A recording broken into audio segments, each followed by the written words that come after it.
Hello, everybody.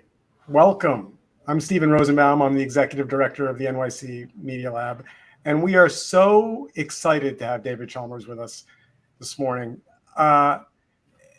David, I just have to start by we're gonna talk for 30 seconds, and then we're gonna let you talk about the book, which is gonna be very exciting, and then everyone, we will be back to have a Q&A with the author. If you're on any of our various streaming platforms, you can post questions there, and we will answer them. So David, this is a really big book. 500 pages, sorry. But you can pick and choose the chapters you want to read. 500 pages, and you know, when did you start writing it? Maybe about 5 years ago. I think I got a contract to write the book early 2017. So yeah, it took a while. So I'm going to ask a painful question, but when you delivered it to the publisher, which was 9 months ago? About that, yeah. Right? Did you not sit there as you pressed send on the final draft and just think, oh my God, the whole world's going to change in the next 9 months, and I may be wildly out of step with the universe? Oh, for sure. I got it back 2 months later. I made changes. I got the proofs back 2 months later. I made changes. No sooner did the final version go to the press than Mark Zuckerberg makes a big speech about the metaverse. And I'm like, oh my God, did I get it all wrong? Let's, we're now in the new world of the metaverse. Unfortunately, the book kind of anticipates some bits of that, But yeah, 1 year later, there'd be a lot of things I'd do differently already. Well, listen, we're going to let you talk about the book. For those of you who have not bought a copy yet, go to your local bookseller, pick it up. My copy is full of Post-it notes and scribbles and copies, and I'm going to get a chance to talk a little about that in a bit. So here we go. David, take it away. Thanks. Well, thanks, Steve. It's such a pleasure to be here talking to all of you about this book and about these philosophical ideas about reality. The title of the talk is Reality Plus, From the Matrix to the Metaverse. And that kind of, the title, Reality Plus, is from the book, but I kind of realized that many of the themes in this book could be oriented around these two kind of tentpoles, two landmark virtual worlds that are well known from science fiction, the Matrix and the Metaverse. Let me just see if I'm in a position to advance the slides properly here. Okay, this will work. Okay, is that actually advancing a slide? There we go. It just takes a while.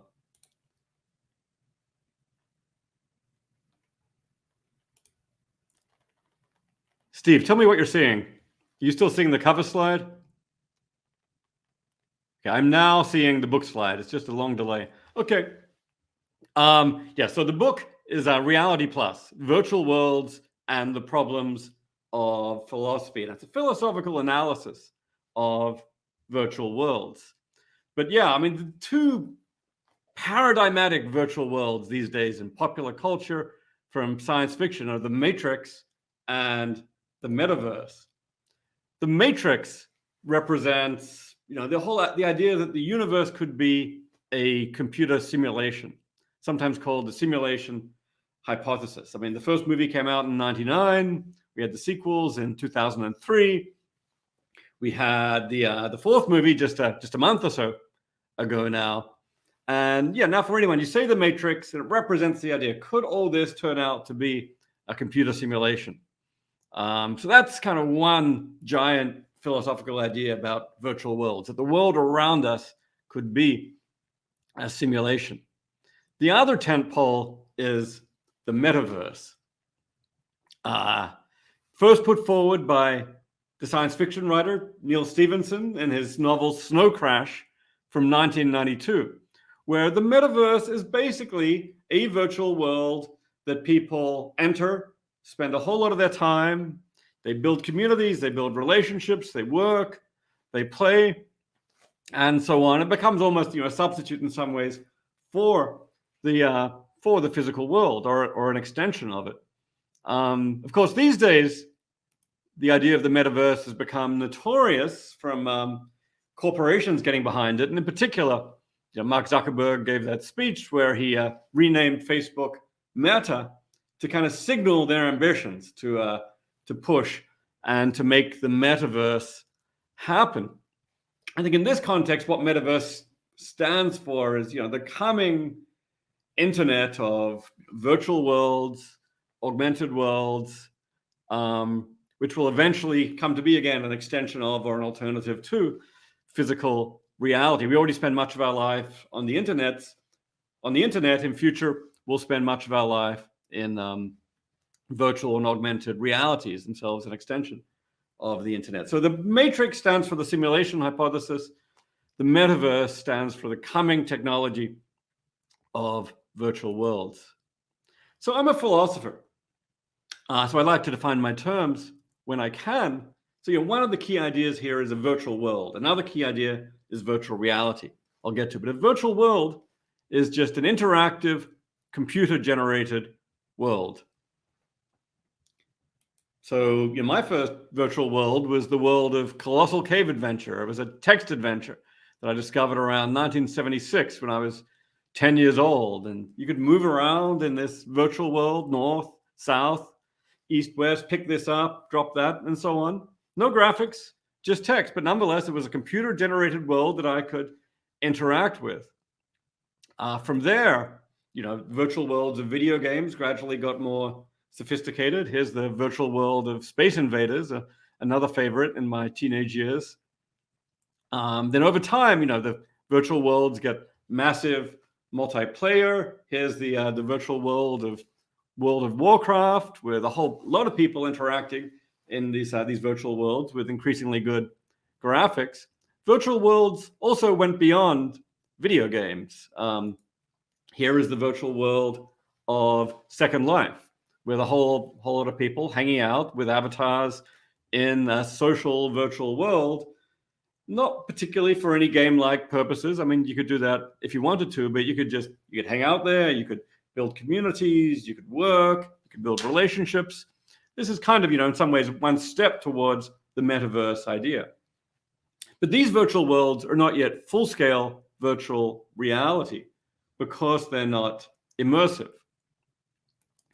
Virtual reality is an immersive, interactive, computer-generated world, where the thing that's added here is immersiveness, which is basically experiencing a virtual world all around you in 3 dimensions as if you're inside it. And the way that we experience virtual reality right now, for the most part, is through virtual reality headsets, such as the Oculus Quest. Here's my Oculus Quest 2.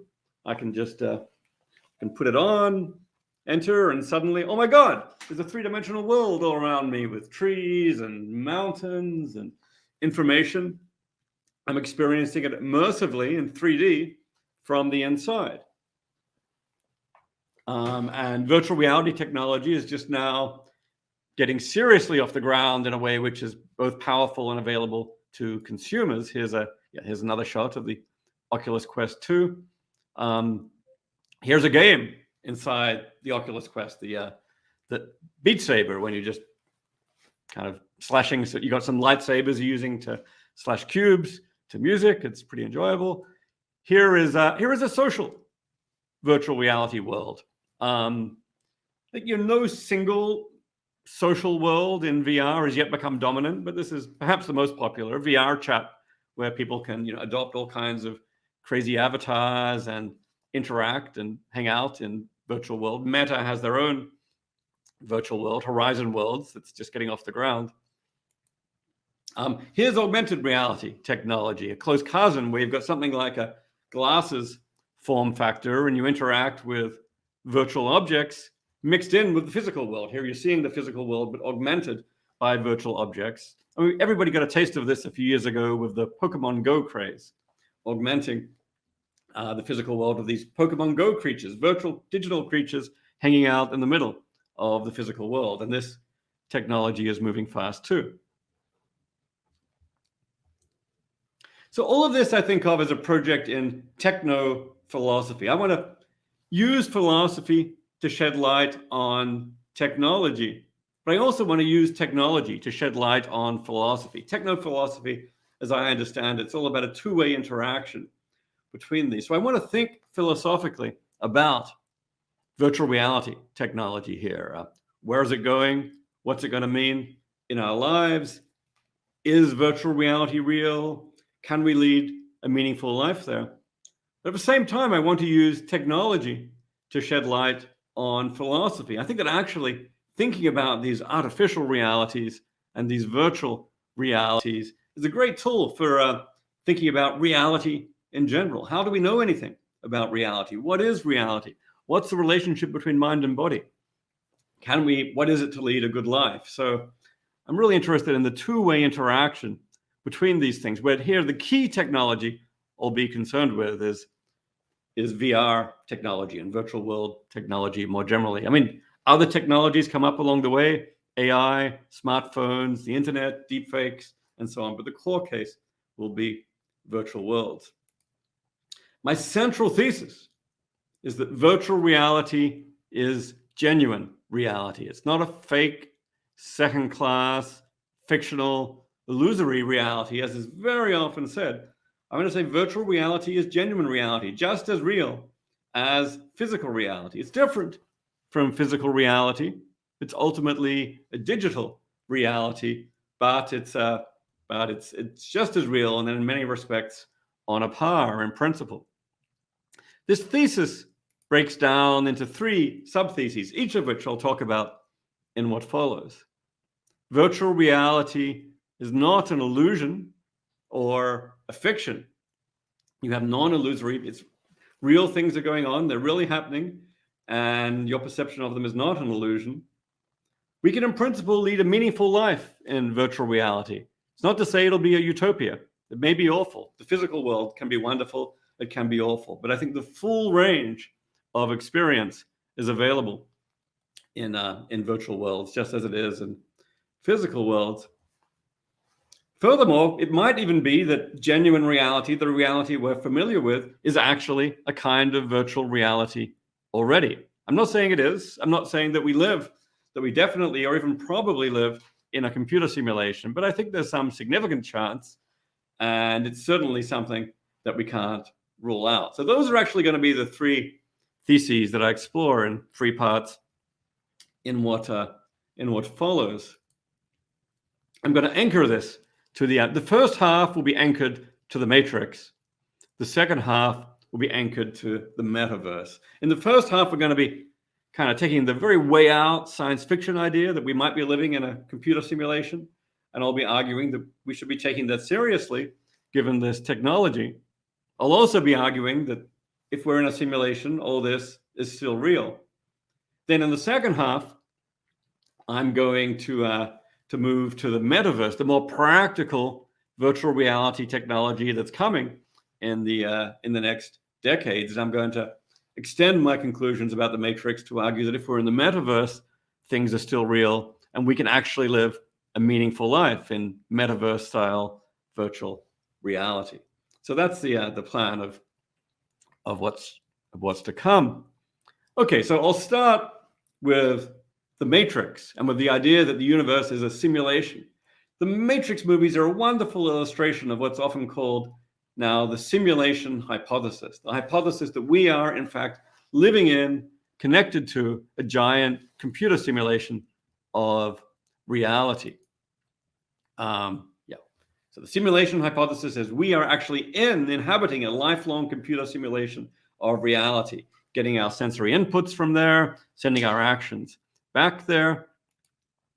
Well, here's a nice illustration of the simulation idea. All these illustrations are by a wonderful illustrator, Tim Peacock, from here in New York, who came up with 57 amazing illustrations of philosophical thought experiments, science fiction scenarios for this book. This is a depiction of something that happens in the Matrix. This is actually a meeting between Trinity and the Oracle. What's interesting about this is that Trinity and the Oracle are fundamentally different kinds of creatures. The Oracle is a machine. She's an AI process, running on a machine. She's herself kind of a creature of the simulation. Trinity has a biological brain and body which is jacked in to the simulation. So The oracle is what I call a pure simulated creature, while Trinity is a bio-sim. For now, whenever any of us connect to virtual reality worlds, we're kind of like biosims. We're biological creatures interfacing with the computer. But both of these are actually versions of the simulation hypothesis. Are we brains connected to simulations? Are we simulations ourselves? I'm going to count both of those as versions of the simulation hypothesis. Then the question arises, as soon as we start thinking about these very detailed computer simulations, how do you know you're not in such a simulation yourself right now? I mean, can you prove it? Could you get conclusive evidence that you're not in a simulation? Maybe you think there's some amazing thing that that somehow proves it. Oh, look at your incredible cat or your friends. They couldn't be simulated. But it's very hard to see how you could have any conclusive evidence that you're not in a simulation, because in principle, any evidence could itself be simulated. The simulators could just build that evidence in themselves. A perfect simulation will be indistinguishable from physical reality, almost by definition. So it's very hard to see how we could ever get conclusive evidence that distinguishes our situation from a simulation. So very hard to see how we could be certain we're not in a simulation. And this is wonderful for a philosopher, because these scenarios go back a long way in philosophy, or at least versions of these scenarios go back a long way. Here's ancient Chinese philosophy, the Taoist philosopher Zhuangzi, who basically raised the question: how do I know I'm not dreaming right now? He has a dream of being a butterfly, then he wakes up and finds himself Zhuangzi. Now he says, am I Zhuangzi, who dreamed he was a butterfly? Or am I actually now a butterfly dreaming that he's Zhuangzi? And this is a way of raising the question, how do I know that all this that's happening to me right now is not a dream? Actually, a classic question in the history of philosophy. A couple of thousand years later, we have René Descartes, sometimes viewed as the founder of modern philosophy in the 17th century, with his meditations on first philosophy, where he tried to provide a foundation for all knowledge by first deconstructing our knowledge of the world. And he put forward challenges. He mentioned, how do you know you're not dreaming? How do you know this isn't an illusion? He also said, how do you know an evil demon isn't deceiving you by producing sensations of an external world when none of this is real? And now, a contemporary version of this, we can just run it with VR technology. And we say, how do you know you're not in a simulation? How do you know you're not hooked up to an amazing virtual reality simulation when none of this is real? We can imagine Descartes himself. He says, here I am sitting by the fire with paper in my hand, my dog at my feet. Could all this be an illusion? Well, yes, it could be. He could be in an amazing VR, just giving him that sense.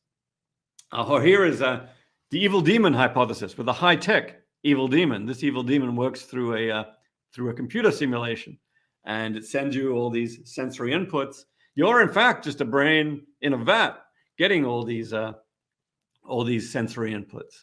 Now, Descartes says, even if I am being fooled by an evil demon, maybe I can't know about the world around me, but I still know that I am here thinking, that I exist. And yeah, maybe the brain in a vat could do that. I think, therefore I am. But we are led very much to worry about the reality outside of ourselves. How can we know that? And I think this simulation idea is an improvement on Descartes, the old idea that we're dreaming, or Descartes' evil demon idea, in at least one respect. As VR technology develops, this is actually becoming a serious possibility. It's no longer science fiction.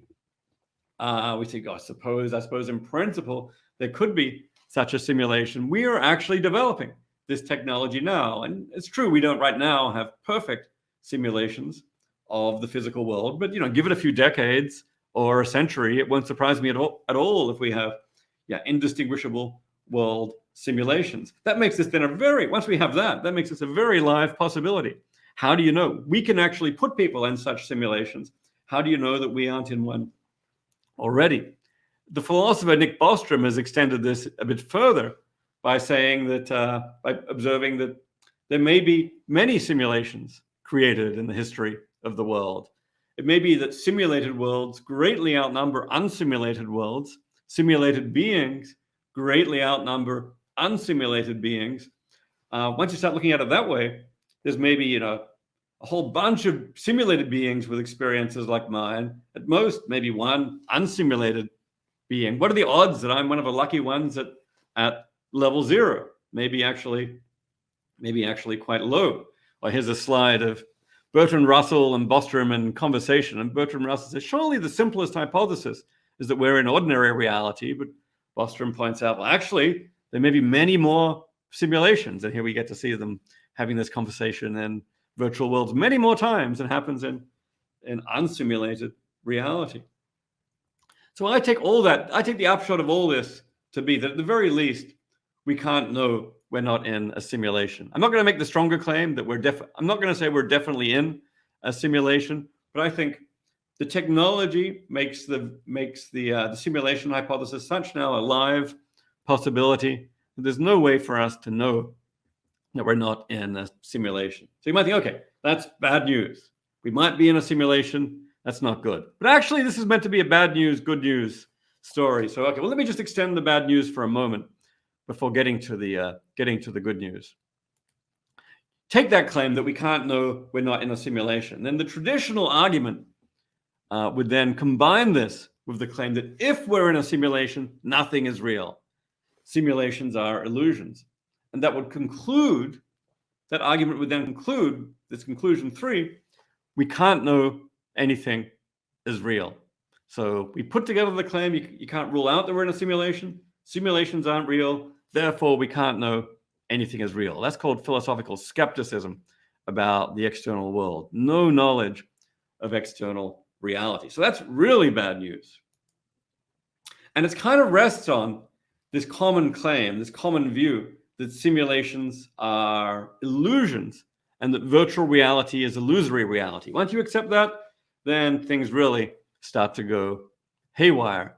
But this is where the good news comes in. I want to actually reject this common view. Well, let me actually first illustrate the common view. Here is the American philosopher Cornel West, who actually appeared in the sequels to The Matrix as Counselor West of Zion. And he's given his own analysis of these movies as somehow suggesting that maybe it's illusions all the way down. So he's in The Matrix, comes out to be Counselor West. He's in of Zion. He's in Zion, comes out of that to be Cornel West in the USA. Maybe all this is still an illusion. See the wires on the side. So it's illusions all the way down. There, Cornel West is mainlining the idea that simulations are illusions. But I want to say, and this is the good news, simulations need not be illusions. If we're in a perfect simulation, the world around us is still perfectly real. There's still, if I experience these tables and chairs and pictures and the globe and so on around me, they all still exist.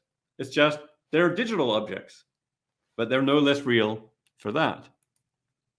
I mean, this is wonderful, again, philosophically, because it gets us to the heart of philosophical issues about reality. There's this great dialogue between Morpheus and Neo in the first Matrix movie about this. Neo says, oh, this isn't real. Morpheus says, what is real? How do you define real? So yeah, Morpheus is just being a philosopher at this moment. What is it to be real? How do you define real? The word real doesn't have just one meaning. It has many meanings. But we can outline a few different criteria or a few different strands in our concept of reality. Here are 3 strands that I think are particularly important.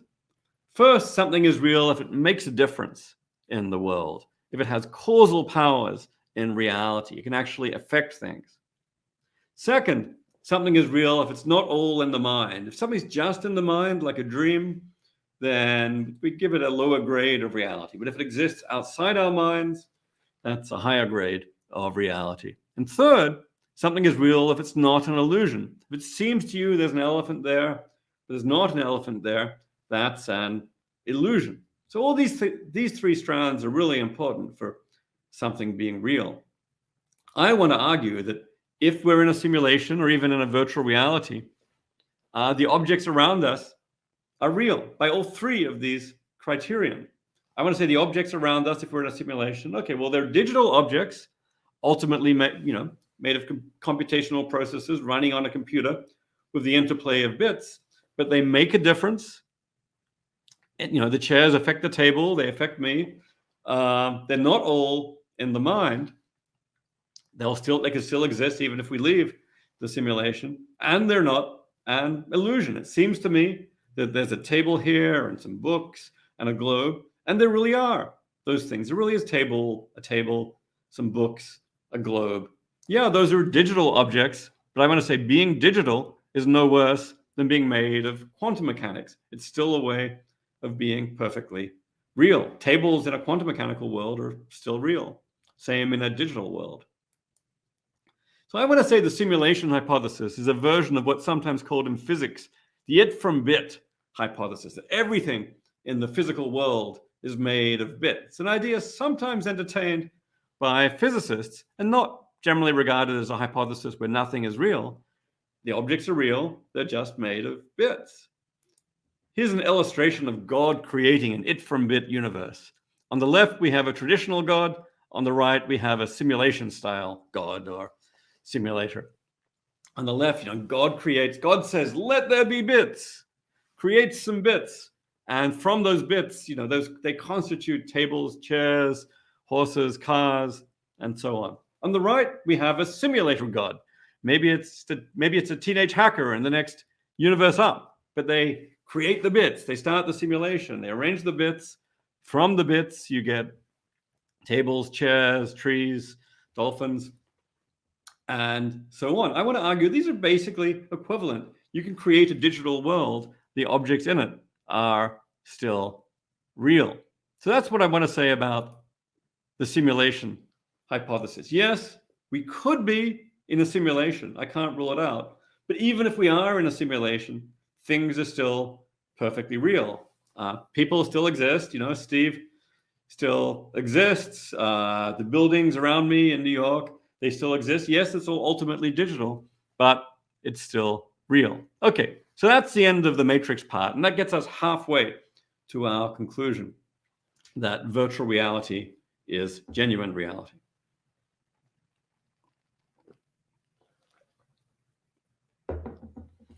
Okay, so now I want to switch to the metaverse.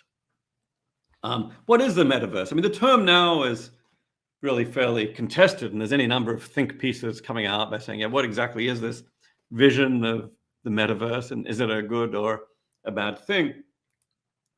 I think as Neil Stephenson put forward the idea in Snow Crash, the metaverse was a single massive social virtual world on a virtual planet. It was like this central boulevard that was the core of the metaverse. And it's still sometimes used that way for, Second Life is sometimes referred to as a metaverse in a similar way. But these days, it seems that the usage is evolving towards thinking of the metaverse not as a single virtual world, but as a global interconnected system of virtual worlds, perhaps with a role for augmented reality worlds as well. Something like that seems to be, the Mark Zuckerberg version of this, for example. In a way, the metaverse is viewed as the successor to the internet, but the immersive internet experience in 3 dimensions from the inside. So that involves somehow a global interconnected system of virtual worlds. Here's a dystopian rendering of the metaverse. This is actually an adaptation of Plato's allegory of the cave. Plato said, how do we know we're not prisoners chained up with seeing shadows of reality on the cave wall? I guess the 21st century version of this is, we're all actually sitting there in Plato's cave seeing virtual reality projections of reality. And just to make it a bit more dystopian, here we have Mark Zuckerberg running Plato's cave from his laptop. So if you want to be dystopian about it, you can be. There's plenty of room for that. And I'll return to utopian versus dystopian visions of the metaverse at the end. But this gives you the rough idea. Now, the metaverse is quite different from the Matrix. I mean, the Matrix, the idea is we've been in this giant simulation all along for our whole lives. In the metaverse, we haven't been spending our whole life there. We might increasingly go in for, a few minutes, a few hours, and then come back out, as we do with video games and virtual worlds already. In the Matrix, one of the key things is you don't know you're using VR. You don't know you're in a virtual reality. But when you put on a Oculus Quest headset, I certainly know that I'm using it. There's no question of, oh my God, how do I know? It's just obvious, at least with the current technology. And the universes are far simpler than a whole simulated universe. They're quite simple and cartoonish for now, but they're going to get better. So yeah, the metaverse represents the coming technology of virtual worlds. And the same question arises. Is the metaverse a world of illusions where nothing is real? Or is it a world where things are still perfectly real? Even people who are quite sympathetic with virtual reality have expressed the illusion idea quite prominently. William Gibson, a neuromancer from the early 1980s, where he introduced the word cyberspace, and actually by cyberspace, it seems that Gibson actually meant virtual reality. At that point, the term has evolved in meaning. But he said cyberspace, meaning virtual reality, is a consensual hallucination experienced daily by billions of people. The key thing is hallucination. He's saying none of this is real. You get the same thing in Ready Player One. Here's the movie version of Ready Player One. Towards the end, one character says, reality is the only thing that's real, suggesting physical reality is real, virtual reality is not real. I think it's fairly clear from context that's what they mean. Okay, so again, virtual reality is not real. It's an illusion. It's a hallucination. And this is a standard view, I think. Virtual objects are unreal. They're illusions, hallucinations, or fictions. I want to say that's wrong. Virtual objects are perfectly real. They're non-illusory digital objects that are really out there that you're really interacting with. And the fact that they're digital doesn't make them less real. I mean, you can kind of extend this, start with the Matrix case. The Matrix case is the extreme case, the idealized case, full-scale virtual universe. I've already argued that if we're in a full-scale simulation, the objects we're interacting with are real digital objects running on a computer. And I want to say the same point applies even to much simpler virtual worlds, to ordinary VR. The objects we're interacting with are still real digital objects running on a computer. I'm interacting with digital objects in a virtual space. They're no less real for that. Here's an illustration like a biological kitten, a robot kitten, and a virtual kitten. I don't want to say that the virtual kitten is a biological kitten. Obviously, it's not. I think the robot kitten is not either. You might say neither of them are real kittens, but they're both real objects. And what I want to say is that the virtual kitten is at least on a par with the robot kitten in terms of its existence. Maybe neither of them are real biological kittens, but they're still real objects. They both make a difference in the world. One makes a difference inside the virtual world, but it's still perfectly real. I mean, you can also raise the question of whether VR is an illusion by saying that, well, here's one reason for thinking it's an illusion. Things in VR seem to be out there in physical space when they're not. I put my headset on and it seems to me there are these trees and mountains in front of me. I take it off. Oh, it's just books in front of me. Those trees and mountains were an illusion. I think that can be an illusion. I think people can get illusions in VR, especially novice users of VR can experience objects as being out there in physical space, which is an illusion. They may not know any better, but I think expert users of VR, sophisticated users, tend to interpret VR as being VR. They interpret objects as being out there in virtual space. They have something I call the sense of virtuality when they're using VR. So they'll experience, okay, there's a virtual tree and virtual mountains out there in virtual space in this virtual world. And that's all true. That's not an illusion. It's not a mistake. I want to say expert users can have non-illusory perception of virtual worlds. And I think that's important to VR being real in the sense of not being an illusion. Okay, this gets to the final part, which is can one have a meaningful life in a virtual world?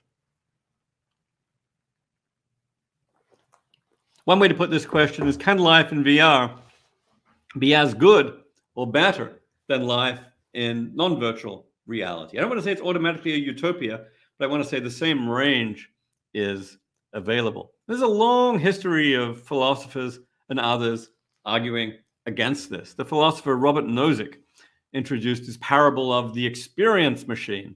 You hook your body up to a tank, and it floats in there with brain stimulation, and you get to experience having this wonderful life of being the world champion this and super successful that and wonderful family and friends and so on. But it's all scripted. It's all pre-programmed. Actually, in this illustration, Tim has depicted Nozick himself being in the experience machine. I mean, he himself had a highly successful life as Harvard professor and award-winning author. Maybe he should have thought that he himself was in the experience machine. But Nozick raises the question, should you enter the experience machine, pre-programming wonderful experiences for life? And he says no. He says you shouldn't do that. Why? He seems to have at least three reasons. First, the experience machine is pre-programmed, so you have no autonomy inside the experience machine. You're just living out a script. You don't really achieve any of these things. Second, he said, the experience machine is full of illusions. It's illusory. You don't actually do any of these things. There's no reality in the experience machine. And third, he said, the experience machine is artificial. You're not in contact with nature, just in contact with a human-made world. It's actually a lot to say about each of these things. But what I want to say most fundamentally is none of those three worries about the experience machine really apply to VR. None of these reasons are good reasons not to enter VR. First, and I think the most important problem of the experience machine is you're living out life on a script. It's pre-programmed. I don't know. Maybe that's how it is in some virtual worlds, like, say, I don't know, Super Mario Brothers. He's got to go up through the levels, and that's all you can do. But once you get outside video game context to, say, social virtual worlds, there's no script. You can build your life however you want to build your life. You can make free choices, relate with people that you want to relate with, overcome all kinds of obstacles and challenges, be creative. That's up to you. So I think VR is not pre-programmed, and that's super important. It's interactive. I've already argued VR is not illusory, that in VR you're having non-illusory contact with a digital reality. It's true that VR may be artificial, but I would say that the same is true for many of the environments that we hang out with. I mean, many of the people here are living in New York City. It's not a fundamentally natural environment. It's a fairly artificial environment. But hey, life here is not so bad. It's not meaningless. At another level, most of us spend most of our lives indoors. Oh my God, we're out of contact with nature. Well, there is value to nature, but I think this is an optional value in a sense. You can still live a perfectly meaningful life indoors, in a city, and so on. I think one way to think about this is our lives have meaning primarily because of what? Our experiences, our relationships, our projects and our achievements, and so on. The communities we build, maybe helping others, and so on. But all of these values can be present in VR. Other people really are genuinely present. You can have genuine relations with them, genuine projects, genuine achievements. So I'd say that all those sources of meaning can, in principle, be present there. Still primitive in current virtual worlds, of course, but as they get better, then they'll be present more and more. I don't want to say that VR is perfect in every way. Of course, it's not. I mean, VR may be missing some sources of value for many people. I mean, I already mentioned nature. Some people really value nature. If you really value nature, then VR may not be for you, at least as your first choice of a place to center your life. Some people really value the physical world, perhaps for its sheer physicality, in which case I'd say the same. It may be missing some other sources of values. At least right now, there's no genuine birth or death in VR. Maybe in the science fiction future, there'll be analogs of this. So, VR is certainly missing some sources of value, but I also want to say it has new sources of value, new bodies, new forms of experience, near unlimited space, abundance of goods, instant travel. It's also worth focusing on the fact that not everyone has perfect access to physical reality. You've got aging people, disabled people, oppressed people, whose access to physical reality may not be all that great. For them, I think VR may well offer all kinds of new possibilities, whether it's through new bodies, new environments, new communities that they build. So what I want to say is that in the long term, it's rational for some people to prefer physical reality, but also rational for others to prefer virtual reality. Either could, in principle, be a rational choice. I mean, here this is kind of depicted. I've depicted this with people have a choice between entering virtual reality. They kind of get into this VR pod and they're connected to this amazing virtual world where they can fly, or they can go to a terraform reality. Maybe we've terraformed a distant planet, so it has an amazing new society there, and we can go there and build a new life on this new planet. And I don't know. My view is that these are both reasonable options. There may be certain things in favor of one, certain things in favor of the other, but nothing that makes the virtual reality somehow less fundamentally meaningful than the terraform reality. So then, my conclusion then is you can live a meaningful life in VR. This is meaningful. This doesn't necessarily mean wonderful. Life may be good or it may be awful in VR, just as it is in physical reality. But I want to say the full scale of human experience is available in principle in VR. A final question, I think quite pressing for many people, it's whether the prospect of life in VR, whether the prospect of life in the metaverse is utopian or dystopian. We've already seen a couple of dystopian visions of VR, Mark Zuckerberg running Plato's Cave, that dystopian vision. I guess I want to say neither, but it can have, but both visions are possible. There are potential utopian elements in VR. There are potential dystopian elements in VR. If you want to look for utopian elements, I already mentioned, new bodies, new forms of embodiment, new forms of experience, worlds with entirely different laws where you can do fundamentally new things. There's also the fact that, space in VR is potentially nearly unlimited. In principle, everyone could have their own virtual planet. Material goods are, in the physical world, material goods like a housing are subject to scarcity. It's very expensive to build a new house. In VR, you can, in principle, duplicate a virtual house just like that. There's this possibility of virtual abundance. And that carries with it, I think, possibilities for things like equality and social justice. I mean, it's not going to be an automatic panacea. People are going to find ways to resist virtual abundance. We're already finding market forces or providing tools here. The non-fungible token is precisely a method of enforcing a kind of artificial scarcity for digital objects that you might have thought were fungible and abundant. Well, the market will always find ways of enforcing certain kinds of scarcity, but I think maybe that can coexist with certain forms of abundance if you're looking for some, utopian elements that might make a difference to the organization of society. At the same time, there are, of course, many dystopian elements. I've already mentioned the role of corporations, like Facebook or Meta. I mean, basically, most virtual worlds right now are governed by corporations. I guess it's what's sometimes called corporatocracy, government by corporations. Really, the creator of a virtual world is in some ways like the god of that world. They created the world. They are all powerful with respect to that world, all knowing in principle, a bit like a traditional god.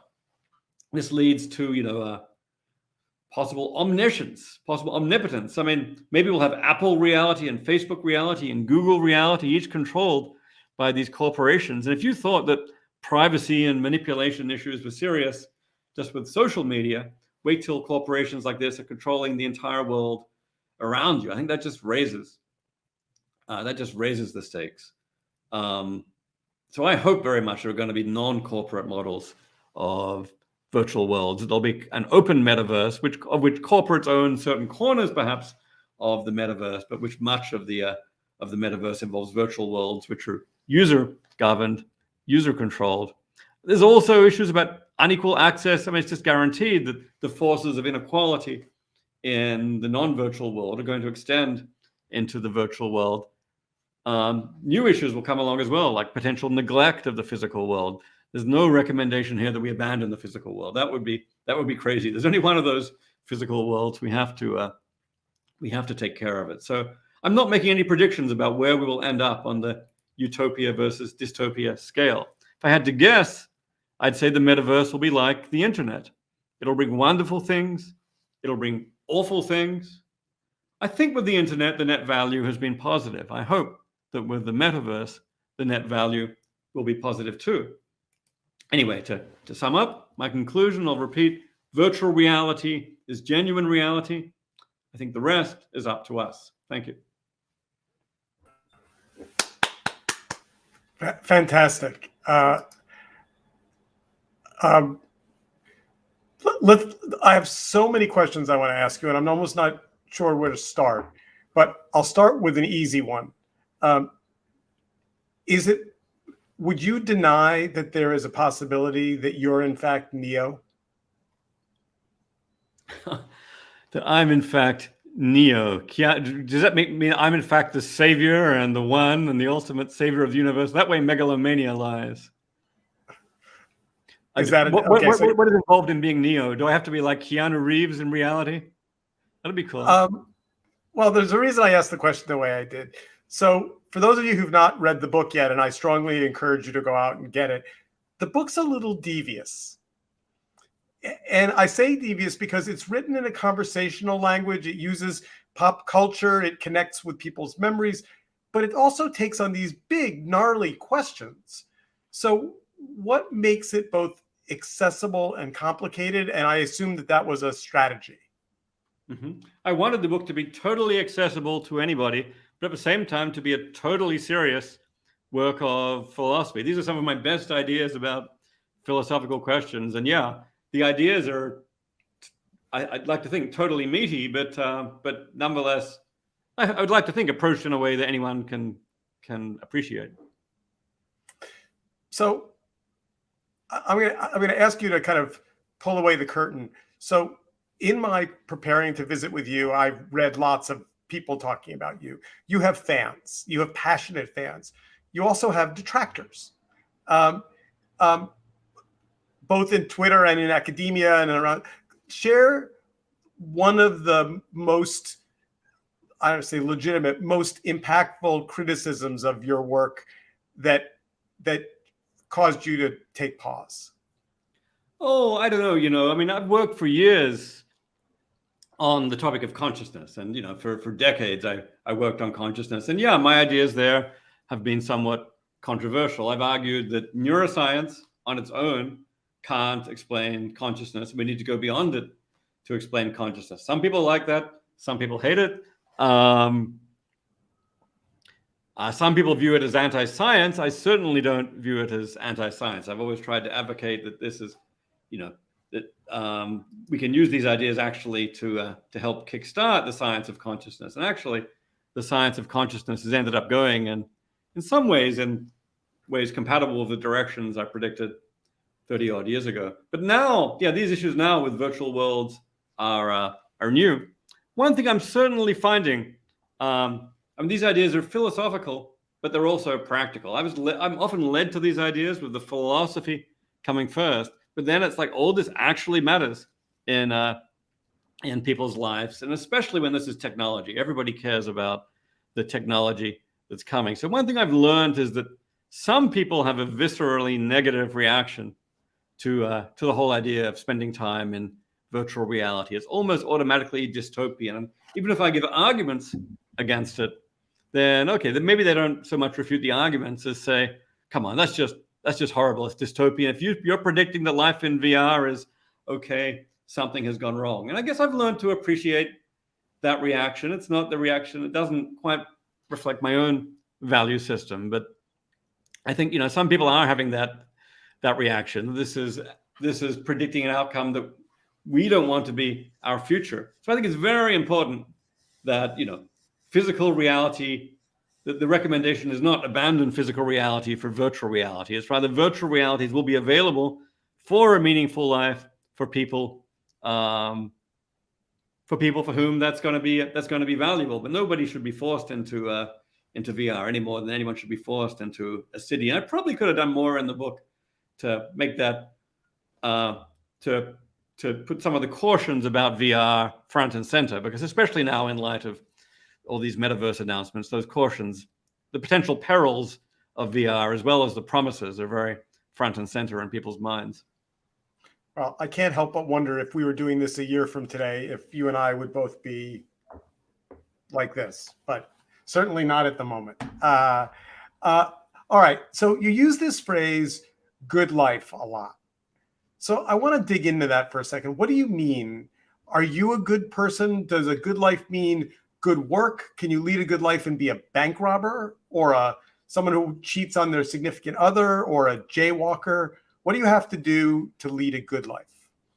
Yeah, it's there's many different ideas and notions of goodness. I guess I would distinguish it into two notions. There's like, what's a personally good life? What's a life which is good for you? And there's something more like what we'd say, what is a morally good life? A life which is good for everybody. And the relations between those notions is itself somewhat contested. On one very natural view, to lead a morally good life is just to lead a life which is personally good for as many people as possible. The classical utilitarians said this, the greatest good for the greatest number. So maybe goodness for an individual involves things like happiness, satisfaction, achieving your goals, building good relationships, and so on. Then happiness for a good life, a morally good life, will involve not just promoting that for yourself, but promoting that for your community. So in the book, I think I focus on the idea of whether you can have a personally good life in VR, but then, that immediately raises ethical issues of being good to others. And I think those issues are just as pressing in VR as they are in physical reality. So the relationship between VR and gaming and women is notoriously fraught, going back to the South by Southwest Gamergate meltdown. Yep. So I was surprised in the book to read you kind of casually mention that you'd explored VR in a female body. Not because I'm surprised that you did or that lots of people don't change identities and bodies, but I wondered if you looked at that sentence as you were editing the book and went, oh, do I want to go there? And then, because you didn't say it like you were opening a conversation, it was more just kind of added to a list of things you'd done. The role of how diversity, inclusion, sexuality, sexual violence is going to take place in VR is a great, big, important, and I think maybe unexplored topic. So why did you go there? Yeah, now maybe that was misleading.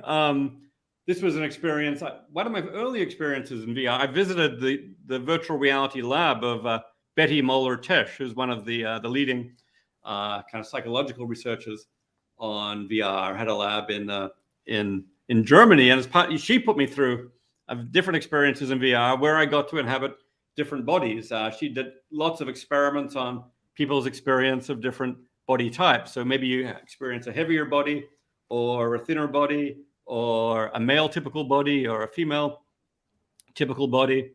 And so I had this experience, and it was already very interesting and psychologically enlightening to experience these things.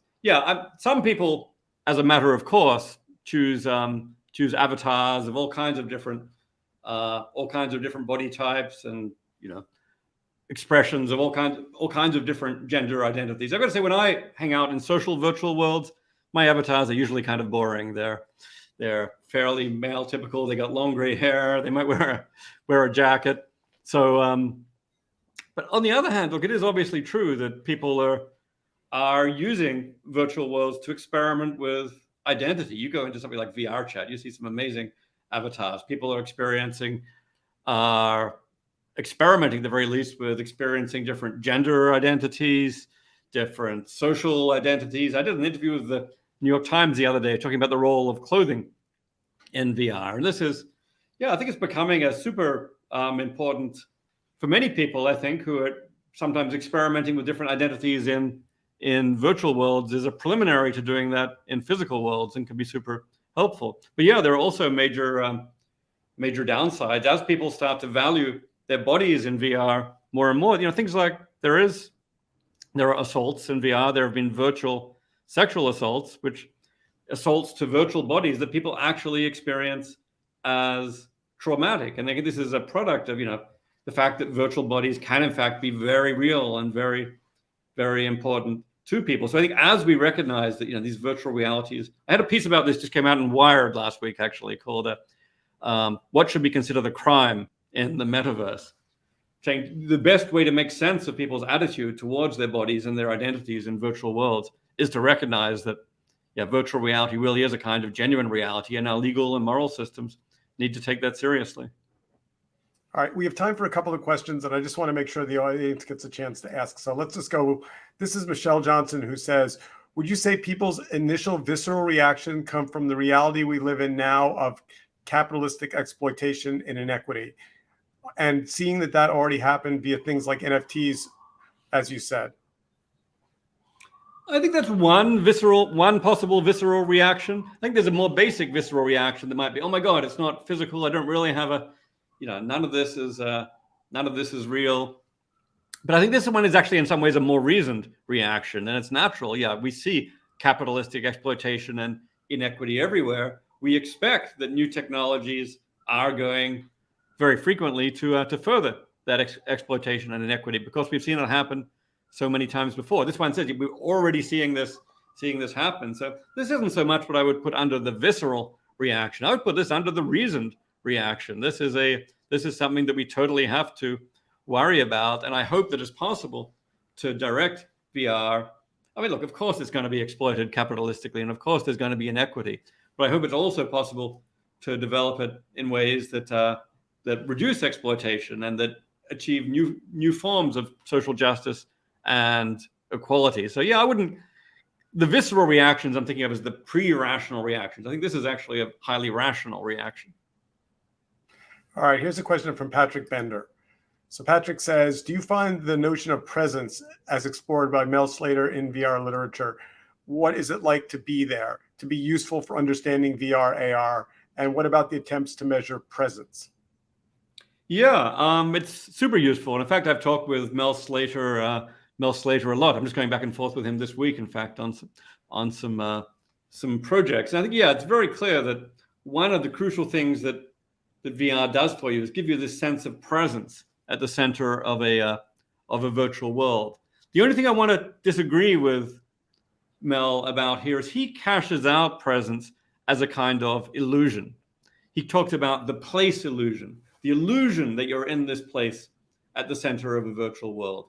He talks about the plausibility illusion, the illusion that all this is actually happening plausibly around us. Whereas I want to say these are not illusions. You really are in that place. It's a virtual place in a virtual world. All this really is happening. So I want to say in the book, I suggest we should call this the sense of place and the sense of plausibility rather than the illusion. Because I think, the presence that VR gives you needn't at all be an illusion. All right. Here's a question from Matthew Quint. He says, all of this applies to the digital world interacted with a screen. No VR necessary for these exact principles to apply. Are we 6 months away from Elon Musk implanting a Neuralink in our brain, or 2 years or 5 or never? Well, I think actually a lot of what I say in the book applies to virtual worlds, whether or not they're immersive. One on a 2D screen. A fair amount of it applies even to Second Life. I think you can have meaningful experiences in Second Life and so on. I do think that those virtual worlds are limited. if your entire world was, if your entire life was on a 2D screen, then it would be limited in a way that living an immersive life all around you is not limited. So I think just immersion just kind of bumps up the value and the meaning significantly. But yeah, the next step. So we've gone from experiencing these things on a 2D screen to experiencing them via headsets.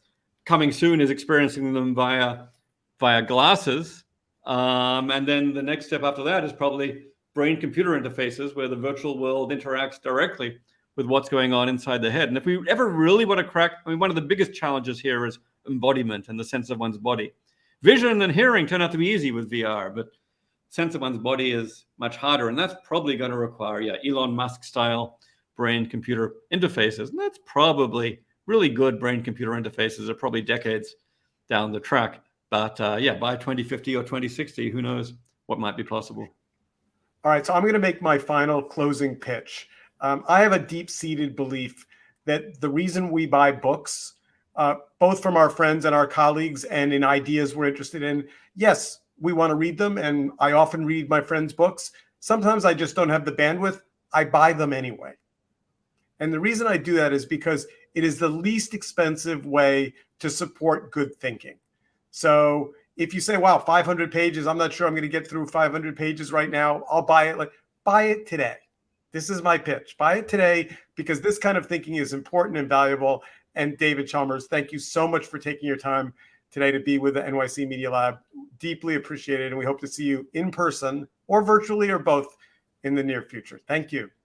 Oh, thanks so much, Steve. It's been a pleasure to be here. And I should say, on the theme of books, I'm a big believer in the thesis of the extended mind, that, the technology we use in our environment becomes part of our mind.